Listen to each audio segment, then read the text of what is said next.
our last mixing segment, I mentioned that I locked myself in the studio for 2 days, so it's kind of fitting that I realized that we did not even talk about vocals. So I decided to invite you back into the studio and we'll talk about some vocal mixing.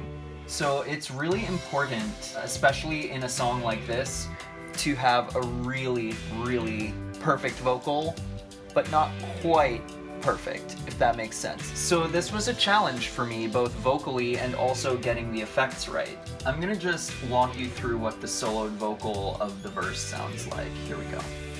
I'm not as innocent as I used to be, and I probably care too much what you think of me, and it takes too much wine to put my mind at ease.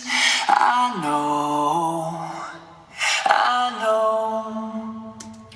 So a couple of things here. The detail in those performances, I spent a long time on that. So I'm like basically just sitting in the studio recording vocal performance after vocal performance and like essentially having to judge myself. You have to be really objective and listen to yourself as somebody else is going to hear you. The imperfections sometimes are the beauty of a performance, and so you need to be careful when you're judging yourself to not judge yourself too harshly. Mix-wise, what I want to show you here, so specifically we're going to get in really close, and right here I have a little piece of automation right on that P, because P's are difficult. They're called plosives actually because they sound explosive. And they have these really nasty, ugly, low frequencies that pop in the mic. What you can do if you really, really like the performance that you got is you can automate a dip in the EQ right where the plosive happens. If I take this automation off, you hear that? It's a little bit ugly. But if I put it in, it's way better. Subtle stuff, but this is like what you do in the studio to get the perfect mix. Let's take a look at the other things that went into this. We of course have the lead vocal, but then in the choruses I layered up lots and lots of spread out octaves because I wanted that to be like really, really wide and really airy, and this is what those sound like.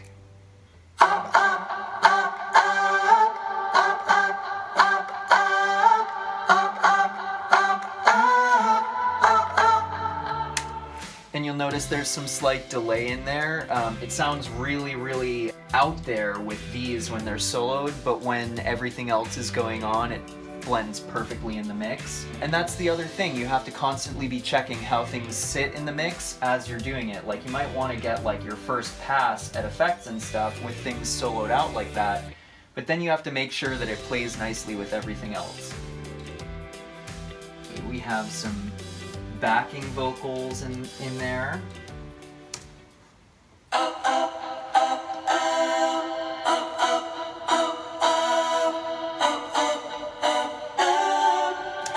They sound super boring by themselves, but if you blend them in with everything else,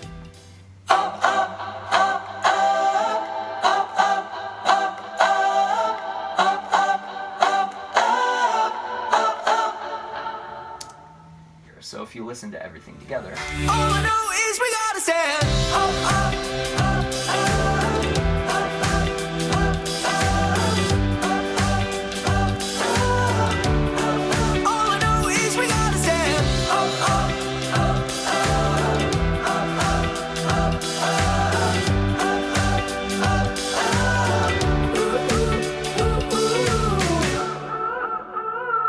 they say a blissful life is a fantasy. And there you have it, vocal mixing.